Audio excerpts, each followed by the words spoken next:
kutokana na semina hii, kutokana na uwepo wenu hapa, kuna hatua moja ambayo tunaweza tukaenda kuongezeka.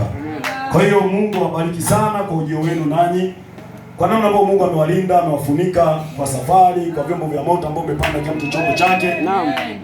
Lakini kuweza kusafiri mpaka kufika kwenye malango haya, mimi nashukuru Mungu sana. Nimekuwa nikiendelea kuambia kwamba Mungu, sijajua ni upendo wa namna gani ambao umeamua kutuonyeshea. Ni ndoto tu, kwanza ni ndoto. Unajua wakati mzee wetu Mangosa anaongea kwamba tutakuwa na semina hapa, nilikiri hata hapa kwamba kufly to be fly. Nilifly nikasema nashukuru, lakini siku zinazozidi kuendelea unahisi kama siku zinakimbia sana. Hakuna mambo uliyoyafanya vizuri.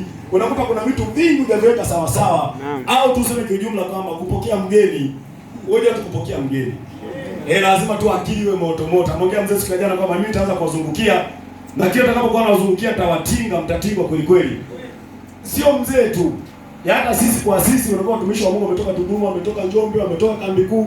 Kuna namba fulani ya kwanza kuwa na katahadhari kwa namna yako ya mambo mengi. Unasema labda sahani nimeweka vibaya. Sijajua kwa watu wengine kama ufikiri hivyo.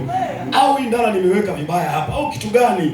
Na sisi mzee tuko na mzee wetu ambaye amekuwa akitupanga kwenye mambo mengi. Akiona kitu fulani kijakaa sawa, Alex weka kitu vizuri hiki. Kwa hiyo nakuta kutembelewa, si hata tukitembeleana na mzee wetu Mwangosi hapa, bado nakuaga anatutinga.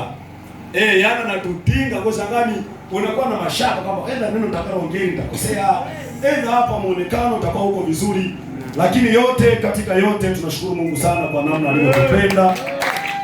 Namna ambavyo ametufadhili mpaka leo tumekutanika katika kiwanja hiki kulitaja jina la Bwana na kuliazimisha. Mimi nashukuru Mungu sana. Sana sio kidogo sana. Ni upendo mkuu sana ambao Mungu ametutendea.